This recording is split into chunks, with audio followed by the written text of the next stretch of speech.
Coucou à tous. Merci d'être connectés avec moi ce soir, cet après-midi, dépendant de votre position géographique. C'est la guêpe.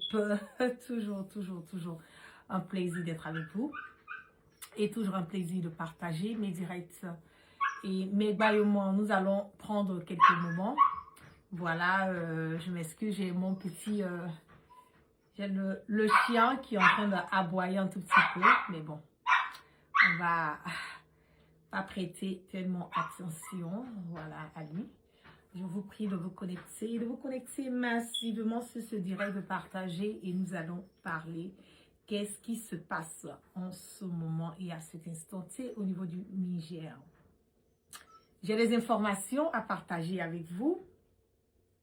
Et nous avons beaucoup à comprendre sur le côté du Niger. Nous avons beaucoup à comprendre. Pourquoi cet acharnement sur le Niger? Qu'est-ce qui s'est passé hier réellement? À quoi est-ce que les Nigériens doivent s'attendre à partir d'aujourd'hui? Quelles sont les résolutions, voilà, qui doivent être prises quelque part pour... empêcher, voilà, ce qui est en train d'être fait et quelles sont les personnes qui sont quelque part à la base de tout ce chaos qui se passe en ce moment et à cet instant-ci au niveau du Niger. Mais bien avant de démarrer ce direct, je voulais d'abord dire félicitations au gouvernement burkinabé durant le Conseil des ministres aujourd'hui. Dissolution des partis et formations politiques.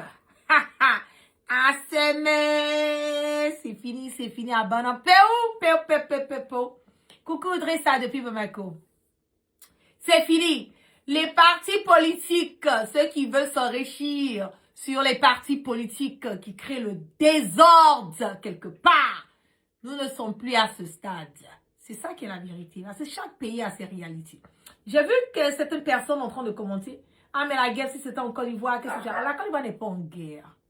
C'est ça. La Côte d'Ivoire n'est pas en guerre. Donc, si c'était en Côte d'Ivoire, que la Côte d'Ivoire est en guerre, que la Côte d'Ivoire doit lutter contre ces histoires de terreau et autres, peut-être que j'allais avoir une autre manière de voir cela. Mais pour le moment, la Côte d'Ivoire n'est pas en guerre. Et nous parlons du Burkina. Le Burkina qui a vraiment besoin d'aller de l'avant. C'est de ça qu'il s'agit. Donc, félicitations. Et je pense même que ça a trop tardé. Le capitaine Ibrahim Traoré aurait dû complètement dissoudre tous ces partis politiques dès le départ pour que nous ayons the peace of mind. Voilà, maintenant c'est fini là. Tous ceux qui se disent partis politiques qui veulent créer le bordel et la zizanie au niveau du Burkina. C'est pas tout le monde, mais il y a certains d'entre eux. Voilà, bon, c'est fini, tout est dissous, maintenant nous allons passer à autre chose. Qu'est-ce qui se passe?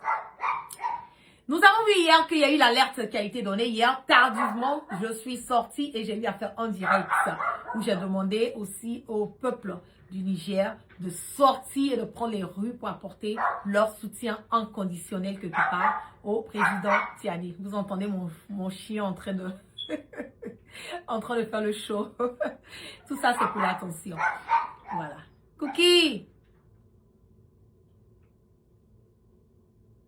Ok, on va continuer le direct.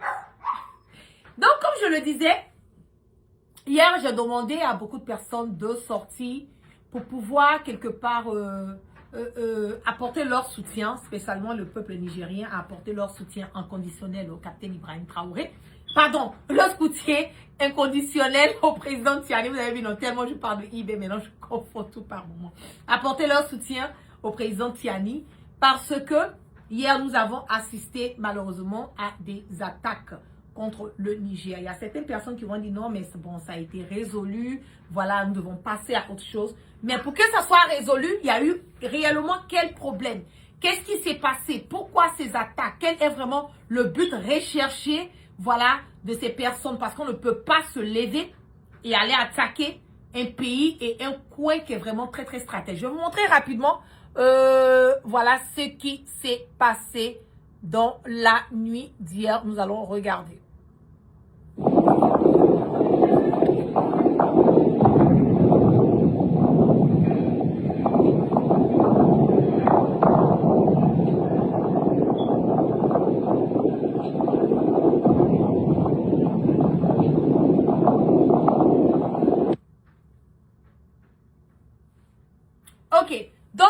vu un tout petit peu. On va revenir.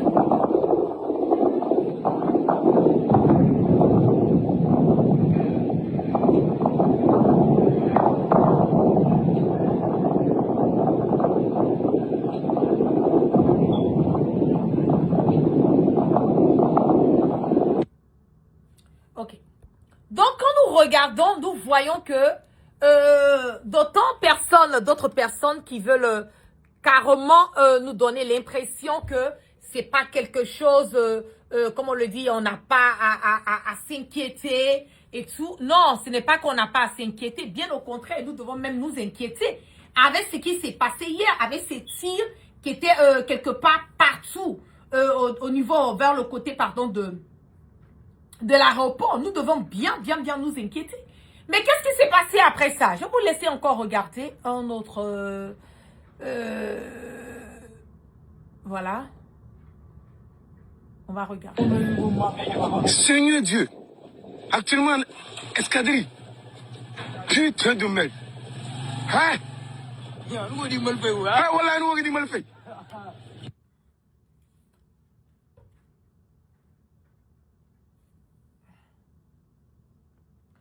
Donc, vous voyez bien que ce sont des drones kamikazes qui étaient quelque part lancés. Voilà. Oh, Sekubadi, tell the dog to calm down because we want to listen to you. Thank you. I mean, he's trying. It's not easy. I'm kind of a little bit in his area. I'm in the second living room, which is close to his area. So I get it. By the way, I'm the one who's disturbing him. I should have just gone to my area instead of staying in his area. But it's okay. We'll try. Donc, comme je le disais, ces bombes qui ont été lancées, tout ce qui est en train de se passer, qui s'est passé hier est vraiment à prendre au sérieux. Mais quel est réellement le problème derrière cette histoire de Niger? Nous le savons au fort clair, net et limpide qu'il y a quelques semaines de cela, il y a eu une cargaison d'uranium de la compagnie Orano qui est bloquée à l'aéroport de Niamey. Et l'endroit où cette cargaison d'uranium se trouve et l'endroit où qui a été attaqué hier. Je vais mettre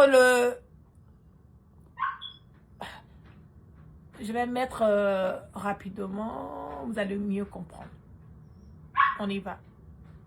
Situation pour le moins confuse hier soir à Niamey. La capitale nigérienne a été le théâtre de tirs et de détonations. L'aéroport de Niamey a été la cible d'une attaque d'envergure. Elle a duré près d'une heure, menée par des hommes armés non identifiés. Le calme règne à nouveau, mais les habitants ont été bien secoués. Récit de Pierre Pinto. Les échanges de tirs ont commencé peu après minuit dans la zone de l'aéroport Diori Amani dans le sud-est de Niamey. C'est là que se trouve la base 101 de l'armée de l'air nigérienne ainsi qu'une base de drones. C'est également dans cette zone qu'est entreposée une importante cargaison d'uranium dans l'attente d'être exportée. C'est là encore que se trouve le quartier général de la force unifiée anti-djihadiste créée par le Niger, le Burkina Faso et le Mali. La cause de l'échange de tirs de cette nuit n'est pas connue, pas plus que l'identité des assaillants, mais des images circulant sur les réseaux sociaux montrent des traînées lumineuses dans le ciel, signe de défense antiaérienne peut-être contre une attaque de drone. Quoi qu'il en soit, les détonations ont provoqué la panique des passagers de l'aéroport. Certains ont dû fuir les lieux à pied. Des vols ont dû être déroutés vers d'autres aéroports. Le calme était revenu au bout d'une heure. Aucun bilan n'est disponible pour l'instant. Donc, vous voyez déjà qu'il y a un problème d'uranium qui est déjà là avec Orano. On va revenir encore, on va écouter, voilà. Orano, le géant français du nucléaire, a promis d'agir en justice contre l'État nigérien et contre quiconque voudrait mettre la main sur son uranium. Orano parle ici d'un stock d'au moins 1000 tonnes de concentré d'uranium issu de la mine Somaïr. Ce stock, bloqué depuis plusieurs semaines à l'aéroport de Niamey, fait l'objet d'un conflit depuis la nationalisation de la mine en 2025. Orano rappelle une décision de justice interdisant au Niger de vendre, transférer ou faciliter le transfert de cet uranium. Niamey, de son côté, considère que cet uranium appartient pleinement à l'État nigérien qui exerce son droit légitime de le vendre sur le marché international sans demander son avis à Orano. On va réécouter. Orano, le géant français du nucléaire, a promis d'agir en justice contre l'État nigérien et contre quiconque voudrait mettre la main sur son uranium. Orano parle ici d'un stock d'au moins 1000 tonnes de concentré d'uranium issu de la mine Somaïr. Ce stock, bloqué depuis plusieurs semaines à l'aéroport de Niamey, fait l'objet d'un conflit depuis la nationalisation de la mine en 2025. Orano rappelle une décision de justice interdisant au Niger de vendre, transférer ou faciliter le transfert de cet uranium. Niamey, de son côté, considère que cet uranium appartient pleinement à l'État nigérien qui exerce son droit légitime de le vendre sur le marché international sans demander son avis à Orano. Ok. Donc, vous voyez un tout petit peu que c'est pas si c'est vraiment une coïncidence. Cette attaque qui s'est passée hier, ou bien si ça a été visé pour détruire, parce que l'endroit où l'attaque a eu lieu est l'endroit où l'uranium est stocké. C'est de ça qu'il s'agit. Donc, encore pour vous dire que le président Tiani, ce qu'il a eu à dire, je vais revenir encore sur les propos du président Tiani. L'uranium a fait la prospérité de la France. Les Français l'ont compris. Mais l'uranium a fait la misère et la mort des Nigériens. Ça, malheureusement, les Nigériens ne l'ont pas compris. On va reprendre encore, on va écouter ce que le président Tiani dit. L'uranium a fait la prospérité de la France. Les Français l'ont compris. Mais l'uranium a fait la misère et la mort des Nigériens. Ça, malheureusement, les Nigériens ne l'ont pas compris. L'uranium a fait la prospérité de la France. Et ça, les Français ont compris. Mais l'uranium a fait la misère des Nigériens. Les Nigériens ne l'ont pas encore compris. Pour vous dire que le problème entre le Niger et la France, là, c'est une histoire d'uranium. Il n'y a pas plus, il n'y a pas loin. L'attaque d'hier, je suis sûre et certaine que l'attaque d'hier a été une attaque qui est visée parce que l'endroit qui a été attaqué est l'endroit où se trouvait le stockage de l'uranium qui a été saisi par le gouvernement nigérien. Donc, aujourd'hui, quand on vous dit que la France est la débande, quand on vous dit que la France n'est rien sans l'Afrique, vous avez déjà la preuve. On va revenir sur l'or que nous avons dans nos sous-sols africains. On va revenir sur le pétrole que nous avons, sur le diamant que nous avons, sur l'uranium que nous avons, sur quoi d'autre encore, tout ce que nous avons, tout ce qui contient le sous-sol africain aujourd'hui. La France veut détruire les Africains et la France veut une Afrique sans les Africains. Écoutez très bien ce que je dis. La France veut une Afrique sans les Africains. Si la France aujourd'hui, ces impérialistes-là, s'ils peuvent anéantir l'Afrique, enlever tous les Africains de l'Afrique, là, ils sont prêts à le faire eux-mêmes pour se positionner, eux-mêmes pour s'installer et puis en profiter de nos biens et ressources. Le Niger a trop donné à la France. Le Mali a trop donné à la France. Le Burkina, on a trop fait à la France. Jusqu'à ce que le capitaine Ibrahim Traoré ne vienne. Jusqu'à ce que Tiani vienne. Jusqu'à ce que le général Assimi Goïta ne vienne. Tout ça s'en profitait que la France. Ça fait combien d'années? Le Burkina, je vais dire, ça fait 3 ans. Le Niger, à peu près. Le Mali, peut-être bientôt 5 ans. Voilà, et tout, 4 ou 5 ans. La France n'arrive pas à tenir, n'arrive pas à vivre sans les ressources de l'Afrique en 5 ans seulement. Vous imaginez sur ce combat de cette révolution-là, si nous l'avons mené il y a des décennies, que nos prédécesseurs, qu'ils étaient là, avaient mené ce combat à nos côtés il y a des décennies de cela. Aujourd'hui, là, l'Afrique allait être l'un des continents les plus puissants. Si nous avons mené ce combat de la révolution que nous sommes en train de mener en ce moment-là, si nous avons mené ce combat il y avait des décennies de cela, nos différents pays africains aujourd'hui, là, on n'allait même pas pouvoir les attraper, quoi. C'est que l'Afrique allait être le continent le plus puissant sur Terre. En 5 ans, la France n'arrive pas à vivre sans l'uranium. La France n'arrive pas à vivre sans l'or de l'Afrique. La France n'arrive pas à vivre sans le pétrole de l'Afrique. Vous voyez comment c'est grave. Et avec ça encore, on a des personnes qui continuent à apporter leur soutien à ces impérialistes, qui continuent à mener un combat de déstabilisation de nos différents États. Pendant que la France n'arrive pas à vivre sans nous, eux, ils veulent continuer à nous détruire pour remettre encore à cette France. Comment vous pouvez comprendre cela? Comment on peut comprendre qu'un Africain aujourd'hui est prêt à nuire, à détruire, à tuer son frère africain pour remettre à cette France qui n'a rien, qui n'est rien, qui ne peut rien faire sans nous? C'est grave. C'est très grave. Et il y a certains Africains qui n'ont pas encore compris. Il y a certains Africains qui n'ont pas encore compris à quel point aujourd'hui, là, si le sous-sol africain était sur le sous-sol de nos impérialistes, là, de la France, l'Amérique et autres, là, je vous jure qu'il y a longtemps même, est-ce qu'on allait voir même peut-être même un noir même sur le territoire français? Je ne pense pas. Si le sous-sol européen, là, si la France, là, le sous-sol africain que nous avons, là, si c'est ce sous-sol, le sous-sol français était béni de cette même manière, je ne pense même pas qu'on allait voir un noir en Europe. Je ne pense pas. Comme Dieu sait toujours bien faire les choses, il nous a bénis. Il a béni notre sous-sol. Pour que nous-mêmes, nous puissions nous défendre.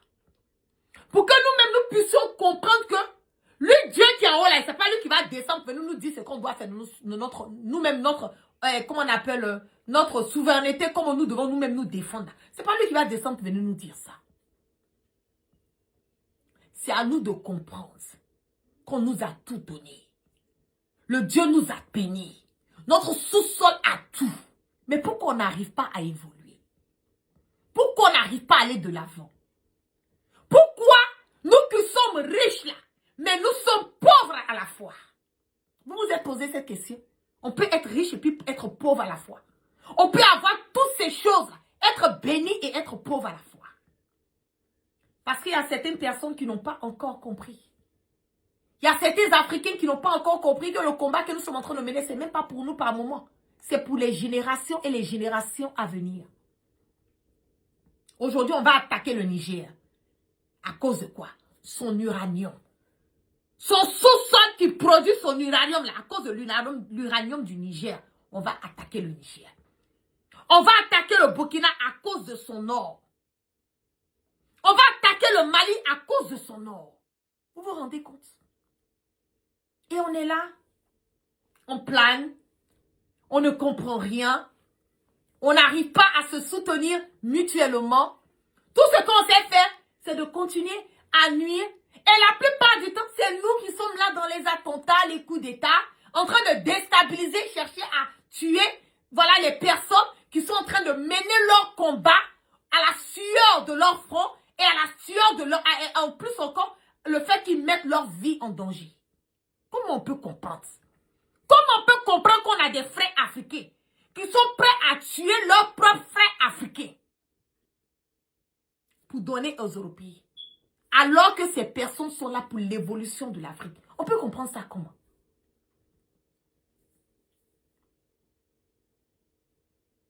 C'est difficile. L'Afrique, franchement, on a un chemin, un long chemin à parcourir. On a un long chemin à parcourir. Et ce long chemin que nous avons à parcourir, là, nous devons nous rassurer que nous menons cette révolution-là dans la vérité. Moi, je le dis, hein, où il n'y a pas la vérité, là, je ne mets pas mon pied dedans. Où il n'y a pas la vérité, je ne mets pas ma bouche dedans. Où c'est en clopin, en bizarro, là, je me retiens, je reste dans mon coin. Parce que la seule et l'unique manière de mener cette révolution-là, c'est dans la vérité. Il faut que nous puissions nous asseoir et nous-mêmes, là, nous dire, est-ce que ce que nous sommes en train de faire là, étant africains, est-ce que ça part dans l'évolution de l'Afrique ou bien ça ça bénéficie à nos impérialistes. Pendant combien d'années? Tous nos pays de l'Afrique de l'Ouest, la plupart du temps, nous avons tous eu notre indépendance. En 1960. Vous vous rendez compte combien de décennies, ces Européens-là nous ont malmenés. L'esclavage, tous ces trucs qu'on a eu à faire. C'est en 1960 qu'on a pris notre indépendance. Et ça même, c'est une indépendance, mais peut-être c'est sur papier. Ça, c'est officiellement. Sinon, officieusement, on n'est pas indépendant. C'est maintenant que l'indépendance là, du Burkina est en train de débuter. Depuis la venue du capitaine Ibrahim Traoré. C'est à la venue de Tiani, maintenant, on peut dire qu'on est un peu indépendant. C'est à la venue du capitaine, comment on appelle le général Assimi Goïta. On peut dire qu'on est un peu indépendant. En 1960, même jusqu'à récemment, les 5 dernières années, nous étions encore sous l'emprise, voilà, des colons. On était encore sous l'emprise. C'est ça qui est la vérité. Et malgré qu'on est en train de mener ce combat pour pouvoir s'en sortir, il y a nos frères encore qui viennent encore chercher à tuer, à déstabiliser le pays pour donner encore à ces colons. Le mal de l'Afrique, là, c'est nous les Africains. Et on a la force et le courage de le dire. L'ennemi de l'Africain, là, c'est l'Africain. C'est nous là même qui sommes nos propres ennemis. Comment vous pouvez comprendre? Toi-même, ton propre frère, c'est lui-même qui cherche à te liquider pour donner à quelqu'un qui profite de vous. Et toi-même, là, tu sais que quand on profite de toi, là, ça ne t'arrange pas. Mais tu es prêt à le faire pour des miettes. On a un long chemin. Hein. Moi, je le dis. Hein. Et ça, c'est des choses qu'on doit enseigner dans les écoles. On doit apprendre à nos enfants dans les écoles, nous-mêmes, notre vraie histoire. Commencer à mettre dans leur tête d'où on vient, où on part et ce qu'on veut devenir. Sinon, à cette allure-là, je doute bien que nous, les Africains, on puisse s'en sortir. À cette allure où moi, je regarde là, on a un long chemin, un très très long chemin à faire dans cette histoire. Mais on continue de prier Dieu pour que Dieu continue de toujours nous donner le discernement qui nous emmène à comprendre que le combat que nous sommes en train de mener là, ce n'est pas un combat individuel. Toute personne qui mène un combat, qui dit que dans cette révolution, au ce moment et à cet instant T, qui mène un combat individuel, est l'ennemi de la nation, est l'ennemi du peuple, est un ennemi qu'on doit abattre. On doit anéantir. Parce que nous sommes arrivés là, ce que nous sommes en train de vivre, il n'y a pas quelqu'un sur la terre ici qui va dire que lui, il peut mener ce combat ici. Seul, ça n'existe pas. Nous avons besoin l'un de l'autre, main dans la main, dans la transparence, dans la vérité, dans la cohésion, dans l'unité. Sans tituer sur nos mots. Et puis dire les choses comme elles sont pour que nous puissions aller de l'avant ensemble. Il n'y a pas quelqu'un ici qui est mieux que quelqu'un. Il n'y a pas quelqu'un qui peut faire mieux que quelqu'un ici. Même une petite, le plus minime des minimes personnes qu'on peut négliger là. La personne a ça. Son petite aide même que la personne apporte peut contribuer quelque part à l'évolution du combat que nous sommes en train de mener. Je le dis, nous devons tous participer à l'édifice de notre belle Afrique. Qu'on soit sur le territoire africain, qu'on soit en Europe, on va les perturber sur eux-mêmes leur propre terrain. On va les mettre en confortable sur leur propre terrain. De toute façon, ils sont allés nous utiliser pour faire de nous des esclaves. Utiliser nos ressources, utiliser nos biens, foutre la merde et le bordel en Afrique là. Nous qui sommes là, on va les mettre inconfortables. Eux-mêmes sur leur propre terrain. Parce que nos enfants que nous sommes en train de faire là, c'est à nous d'éduquer nos enfants. C'est à nous d'éduquer nos enfants à comprendre que l'Afrique là, voilà ce qui s'est passé. Voilà où nous en sommes aujourd'hui. Voilà ce que nous attendons de nos enfants pour les générations à venir. Comme ça là, demain là, par la grâce de Dieu, qu'on va éduquer nos enfants là. Ils seront peut-être quelqu'un ici ou bien en Afrique, mais de toutes les façons, ce combat-là sera une réussite parce qu'ils ont déjà la conception du combat que leurs parents et leurs arrière-parents ont eu à vivre. Et c'est aujourd'hui, c'est maintenant et à cet instant T que nous devons démarrer cela. Et ça sera par ricochet mon petit message que j'ai à donner à tous les parents qui sont dans tous les différents pays en dehors de l'Afrique. Éduquons nos enfants. Disons la vérité à nos enfants. Montrons l'amour, la culture africaine à nos enfants. Parce que même si nous nous menons le combat, que nos enfants ne comprennent pas le combat, le pourquoi, le bienfait de ce que nous sommes en train de faire là. Ça ne va pas arriver quelque part. Eux là, ils seront ici, ils vont mener leur vie ici, ils ne vont rien comprendre, ils seront perdus, eux-mêmes seront pires de même que nos enfants de l'Afrique. Emmenez vos enfants en Afrique. Emmenez-les dans les villages, ils n'ont qu'à aller puiser l'eau dans le champ. Ils n'ont qu'à dormir, les moustiques n'ont qu'à les piquer. Ils n'ont qu'à se balader dans les rues, ils n'ont qu'à dormir. De toute façon, ils sont en Europe et puis ils ont leur chambre. Ils sont à l'aise, vraiment la belle vie et tout. On doit les mettre inconfortables, les emmener. Ils n'ont qu'à goûter un peu la souffrance. Comme ça qu'on va s'asseoir et puis on leur parle de l'Afrique. Voilà ce qui s'est passé. Aujourd'hui, là, on veut changer ça. On veut améliorer cette situation. Ils vont mieux comprendre. Et parlons nos langues à nos enfants. C'est important. Parce que tout ça, là, c'est combat. Ça fait part du combat générationnel. Le combat, c'est pas nous. Hein. On ne le fait pas pour nous. Hein. On le fait pour nos enfants. Et on le fait pour nos arrière-petits-enfants. Donc aujourd'hui, là, nous avons le flambeau. Posons des bons faits, pas et gestes. Montrons les routes, la voie pour nos enfants à suivre. Éduquons-les. Basés sur les valeurs et les cultures africaines. Ça ne peut pas être à 100%, mais montrons-les un peu quand même. Je le dis. Aujourd'hui, vous voyez ce que le Niger est en train de souffrir. Le Niger souffre à cause de lui-même son propre sous-sol. On va expliquer ça comment. C'est grave. C'est grave. Donc, unissons-nous dans l'amour. Unissons-nous dans la vérité, sans ambiguïté. La personne qui est dans une vraie révolution, qui n'est pas dans une révolution où lui-même est en train de chercher ses intérêts, il n'a aucun droit de piétiner quelqu'un d'autre qui est dans la même révolution que lui. Quand on te dit qu'on est dans une révolution et puis on n'est pas dans ses intérêts personnels, on ne doit pas amener d'autres personnes à sortir, à attaquer d'autres personnes qui sont dans la même révolution. Oui, c'est comme ça. Et ça, c'est le typique de l'Africain. Et quand vous faites ça, vous pensez qu'on n'est pas au courant de ça. On connaît tout ce que vous faites dans le secret. Rien ne peut se cacher. On peut pas aimer tout le monde comme on ne peut pas détester tout le monde. C'est ça aussi qui est la vérité. Donc, arrêtez vos fumées là. Arrêtez d'inciter les gens à la violence. Arrêtez d'attaquer les personnes qui sont dans le vrai combat. Dans la vérité. Hein. Parce que vous avez tous des passés. On a tous nos passés ici. Hein. Donc, foutez-nous la paix. Bon, ça, c'était une balle perdue, quoi. Une balle perdue, pardon. Anyway. Donc, je ne vais pas être long dans ce direct. Merci à toutes les personnes qui sont restées connectées. Normalement, je devais avoir un journaliste nigérien, voilà, qui devait venir essayer de nous expliquer encore plus en détail sur ce qui s'est passé hier. Mais bon, je lui avais dit dans 1 heure de temps. J'ai pris un tout petit de temps parce que j'étais en train de ranger, voilà, des choses dans la maison. Tout le temps, donc, j'ai vraiment pas resté. Moi qui n'ai pas respecté l'heure, mais c'est pas grave. Je pense que peut-être demain, s'il est available, il y aura le temps de venir. Et puis, venir partager avec vous réellement ce qui se passe au niveau du Niger, les dernières informations que nous avons concernant le Niger. Donc, merci à toutes les personnes qui sont restées connectées avec moi. C'est sûrement pas mes heures de direct, c'est pas grave, on va partager. Et bon, on part toujours sans crainte ni peur et on part toujours dans la vérité. Puis c'est là. C'est le petit stupide. J'ai dit, je répète, hein, c'est le petit stupide d'Emmanuel Macron qui a ouvert les yeux aux Africains. Petit stupide Emmanuel Macron qui a ouvert les yeux aux Africains.